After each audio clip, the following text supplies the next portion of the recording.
सब वो वीडियो देख रहे थे। कांग्रेस के लाखों करोड़ों लोग, इस देश की जनता वो वीडियो देख रही थी। आपने मुझे गाली दी सिर्फ इसलिए कि मैं ईमानदारी से अपनी पार्टी का काम कर रही हूँ, सिर्फ इसलिए कि मैं ईमानदारी से अपनी पार्टी का काम कर रही हूँ। और सिर्फ गाली नहीं दी, उसके बाद सुबह आपने मुझे धमकाना शुरू किया। आपने कहना शुरू किया कि अगर प्रेस कॉन्फ्रेंस किया जाएगा तो डेफेमेशन का केस। आज की एक बहुत ही महत्वपूर्ण प्रेस वार्ता में सभी मीडिया बंधुओं का मैं स्वागत करती हूँ, अभिनंदन करती हूँ और इस्तकबाल करती हूँ। और अपनी बात ये कहकर शुरू करना चाहती हूँ कि हर आदमी में होते हैं 10-20 आदमी, जिसको भी देखना कई बार देखना।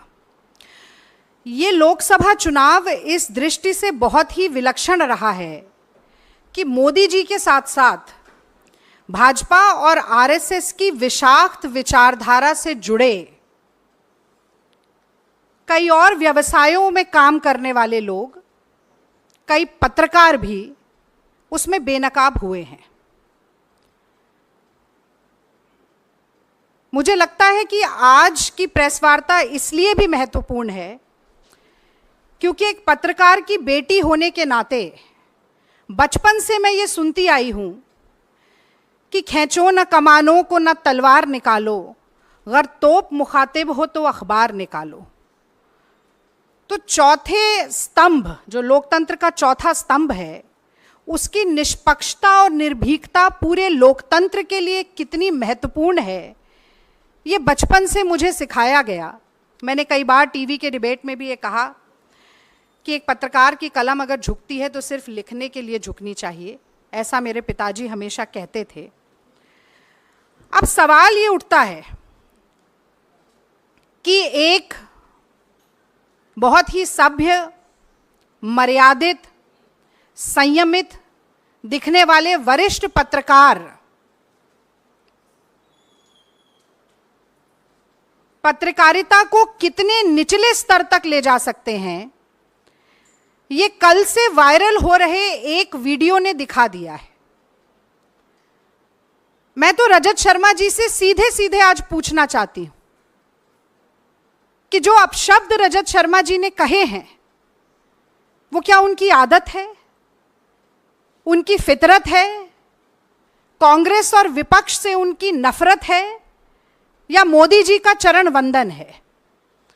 और मुझे लगता है कि कल से भारत के सोशल मीडिया प्लेटफॉर्म्स पर लाखों लोग जो अपनी राय, अपनी प्रतिक्रिया एक अभद्र टिप्पणी के ऊपर दे रहे हैं, उन सब के सामने सार्वजनिक रूप से एक स्पष्टीकरण या बयान जरूर आना चाहिए था। मैं थोड़ी सी क्रोनोलॉजी बताना चाहती हूं कि असल में हुआ क्या। पहले हम लोग सोच रहे थे कि वो दोनों वीडियो यहां पर दिखाएं, पर वो आपको मेरी टाइमलाइन पर जरूर मिलेंगे। ये वाकया है 4 जून का, जिस दिन नतीजे लोकसभा चुनाव के सामने आ रहे थे और मैं यहीं एआईसीसी के प्रांगण में बैठकर इंडिया टीवी पर बहस कर रही थी। अब होता ऐसा है कि अगर एंकर और प्रवक्ता साथ में बोल रहे हों, कांग्रेस की बढ़ती हुई टैली को देखकर गर्मजोशी का माहौल हो, शोर शराबा हो और टीवी स्क्रीन सामने ना हो, तो अक्सर बुदबुदाकर या धीरे से अगर कोई बात कही जाती है तो वो सुनाई नहीं दे पाती है। उस दिन मैं नहीं सुन पाई, मेरे सामने टीवी स्क्रीन भी नहीं थी। फिर ये वीडियो अचानक से वायरल होना शुरू हुआ। कल मेरे और पवन खेड़ा जी के संज्ञान में हमारे कुछ कांग्रेस के कार्यकर्ताओं ने भी, और ट्विटर यानी कि एक्स, पहले ट्विटर कहा जाता था, उस प्लेटफॉर्म पर भी हमें कई लोगों ने ये वीडियो भेजा। और मैं सच कहती हूं, पहले तो यकीन नहीं हुआ कि रजत शर्मा जैसे व्यक्ति सार्वजनिक तौर पर एक लाइव डिबेट में इतनी भद्दी गाली का प्रयोग कर सकते हैं।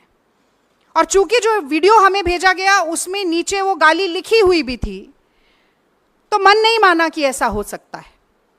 हम इंडिया टीवी के प्लेटफॉर्म पर गए, वहां से जो उन्होंने खुद फुटेज डाली थी उस फुटेज को निकाला, उस फुटेज की उस क्लिप को निकाला जिसमें ये वाकया घटित हो रहा है।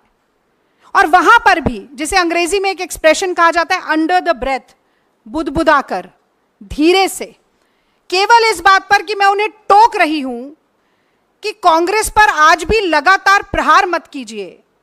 शायद मोदी जी की घटते हुई संख्या और कांग्रेस की बढ़ती हुई संख्या को देखकर झुंझला इतना गए कि उन्होंने वो गाली दी। और अब मैं एक नारी के तौर पर भी, एक भारतीय महिला के तौर पर मैं ये जानना चाहती हूं रजत शर्मा जी से कि ये बात सिर्फ एक रागिनी नायक की नहीं है। मैं 10 साल से ईमानदारी से अपनी पार्टी का पक्ष टीवी पर रख रही हूं।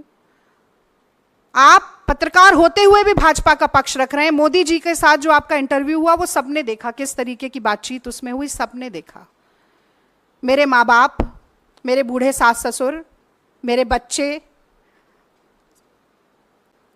सब वो वीडियो देख रहे थे। कांग्रेस के लाखों करोड़ों लोग, इस देश की जनता वो वीडियो देख रही थी। आपने मुझे गाली दी सिर्फ इसलिए कि मैं ईमानदारी से अपनी पार्टी का काम कर रही हूं, इसलिए। और सिर्फ गाली नहीं दी, उसके बाद सुबह आपने मुझे धमकाना शुरू किया। आपने कहना शुरू किया कि अगर प्रेस कॉन्फ्रेंस किया जाएगा तो डेफेमेशन का केस करेंगे। मतलब आप चोरी करें, उसके बाद आप सीना चोरी करें। आपको लगता है कि धमकाने से हम डर जाएंगे? और ये आंसू सिर्फ इसलिए नहीं है कि मेरा अपमान हुआ है, ये आंसू इसलिए कि आप सोचते हैं कि सत्ता का घमंड इतना है, अहंकार इतना है, आपको लगता है कि आप कुछ भी करेंगे और बच के निकल जाएंगे क्योंकि मोदी जी का हाथ आपके ऊपर है। आप गाली दें, उसके बाद आप कहें कि आप ही डेफेमेशन का केस करेंगे और कांग्रेस पार्टी पीछे हट जाएगी। मैं याद दिलाना चाहती हूं आपको रजत शर्मा जी, महात्मा गांधी ने इस देश में सबसे पहले अभय का पाठ पढ़ाया था। चंपारण में नीलहे जबरदस्ती नील की खेती कराते थे। गांधी जी ने कहा था कि सत्ता के गुरूर से डरो मत, अत्याचार से, शोषण से डरो मत। कितनी भी ताकत हो सरकार के पास, डरो मत। और मुझे लगता है कि वही आज राहुल गांधी भी चरितार्थ कर रहे हैं जब वो ये नारा देते हैं डरो मत। तो देखिए, हम डरे नहीं, आपकी गीदड़ भपकियों से नहीं डरे। सबसे पहले तो मुझे लगता है कि आपको बताना चाहिए था कि अगर आपने गाली नहीं दी तो आपने कहा क्या है, कौन से शब्दों का इस्तेमाल किया है। वो आपने नहीं किया क्योंकि न सिर्फ आपका मुखौटा हटा है, बल्कि आपके मन में कितना मैल है, कितना जहर है, कितना गुस्सा, कितना क्रोध, कितनी घृणा है, वो सब आज कहीं ना कहीं बाहर आया है। तो आज विलंब हुआ, हमने सुबह 12 बजे प्रेस वार्ता रखी थी। उसके बाद ये क्रिमिनल कंप्लेंट हमने लॉन्च की है, ये आपसे हम शेयर करेंगे। 2 sections, section 294 and section 509 of the IPC. Section 294 कहता है, whoever to the annoyance of others does any obscene act in the public place or sings, recites or utters any obscene song, ballad or words in or near any public space shall be punished with imprisonment of either description for a term which may extend to 3 months or with fine or with both. और दूसरा section 509, outraging modesty of a woman. Whoever intending to insult the modesty of a woman utters any words, makes any sound or gesture, or exhibits any object intending that such word or sound shall be heard, or that such gesture or object shall be seen by such woman, or intrudes upon the privacy of such woman, shall be punished with the imprisonment for a term which may extend to 3 years, and also with fine. तो आपकी धमकियों और गीदड़ भपकियों से आपने चुप कराने की कोशिश की, खामोश कराने की कोशिश की। हमने ये क्रिमिनल कंप्लेंट लॉन्च की है और हम न सिर्फ ये उम्मीद रखते हैं कि इस पर प्राइमा फेसे इन्वेस्टिगेशन के बाद एफआईआर भी दर्ज होगी, बल्कि मैं आज एनसीडब्ल्यू को भी आप सभी मित्रों के माध्यम से जगाना चाहती हूँ। ये सुओ मोटो कॉग्निजेंस एनसीडब्ल्यू कब लेना सीखेगी? नेशनल कमीशन ऑफ वुमेन को कठपुतली की तरह नचाना मोदी सरकार कब बंद करेगी? हमने पहलवान बेटियों की पीड़ा देखी, उनकी छाती पर लातें मारी गईं, उनको अपने मेडल सड़क पर छोड़ने पड़े, हर तरह का दुर्व्यवहार हुआ, तो मोदी जी से बहुत ज़्यादा अपेक्षा नहीं है। पर एक बार फिर आज गेंद उनके पाले में भी है कि कहीं ना कहीं नारी शक्ति की बात करना, नारी वंदन की बात करना, तमाम बड़े बड़े नारे देना नारियों से संबंधित, आज उन सभी का एक बड़ा फैसला, उनका सत्यापन करने का एक बड़ा फैसला वो ले सकते हैं। और मुझे लगता है कि आगे बढ़कर इस मसले पर बोलना चाहिए। और अंत में मैं ये बात जरूर कहना चाहती हूं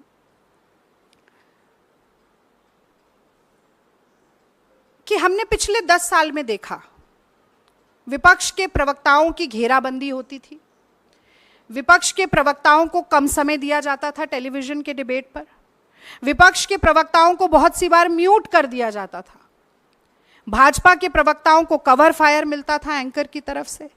लेकिन एक परिकल्पना में जो सबसे बड़ी अतिशोक्ति होती है ना, हम भी जब ये होता था तो हम बैठ के कहते थे कि भाई कुछ भी हो जाए, एक दिन ऐसा नहीं आएगा कि कभी माँ बहन की गाली देने की नौबत आन पड़े।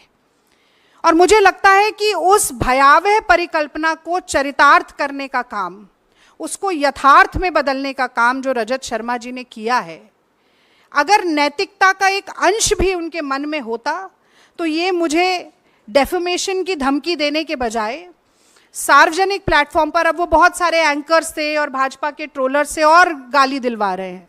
आप जरा देखिएगा एक बार टाइमलाइन पे जाके, भद्दी से भद्दी गाली, खतरनाक से खतरनाक धमकी मुझे दी जा रही है।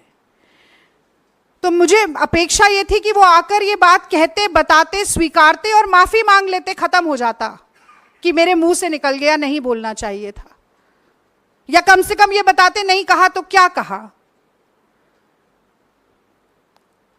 तो ये जो घमंड है, ये जो धृष्टता है, ये जो अहंकार है, ये जो अहम है कि अगर सत्ता का हाथ मेरे सर पे है, मेरी पीठ पर है, तो मैं कुछ भी कर गुजरूंगा और मेरा कोई कुछ नहीं बिगाड़ सकता, इस घमंड को तोड़ना जरूरी है। इसलिए हम ये लड़ाई लड़ रहे हैं। और मुझे तो बड़ा आश्चर्य होता है, विद्यार्थी परिषद से संबंध रखते हैं रजत शर्मा जी, मुझे लगता है इनकी शायद ये प्रशिक्षण वहीं से शुरू हो गया था। और उसका वो एक अंग्रेजी में कहा जाता है, scratch on the surface and you will see the ugliness beneath. और वही कहीं देखने को मिला है, the perception, the pretence actually slipped. और अंदर के भीतर की कितनी कड़वी सच्चाई है वो एक बार एक झलक में निकल कर आ गई। तो एनसीडब्ल्यू इस बात का संज्ञान ले।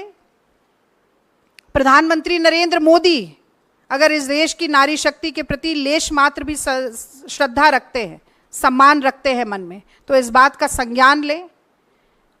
और रजत शर्मा जी साफगोई के साथ आकर जो 2 सवाल मैंने पूछे कि आपने क्यों कहा, और अगर नहीं कहा तो क्या कहा, ये धमकियां देने के बजाय ये बात आकर बताएं। क्योंकि आपकी अदालत तो बहुत लंबे समय तक करते रहे, आज जनता की अदालत में वो खड़े हैं। और मुझे लगता है कि ये सिर्फ रागिनी नायक का अपमान नहीं है, ये पत्रकारिता पर एक बड़ा लांछन है।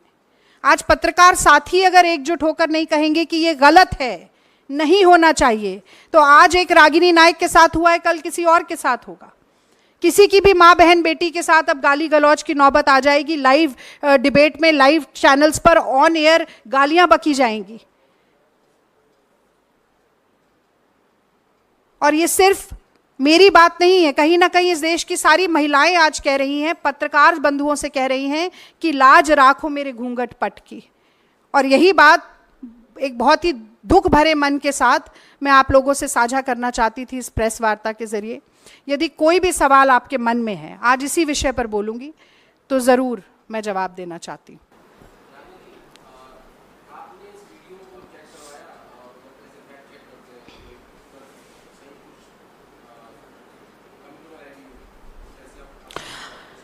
आदेश जी, मैंने जैसा कि आपको बताया कि जो पहला वीडियो मुझे मिला वो भी मेरी टाइमलाइन पर है, वो वीडियो मुझे लगा कि एडिटेड है, क्योंकि उसमें नीचे एक गाली लिखी हुई है, ऊपर ये भी लिखा हुआ है कि रजत शर्मा गाली दे रहे हैं।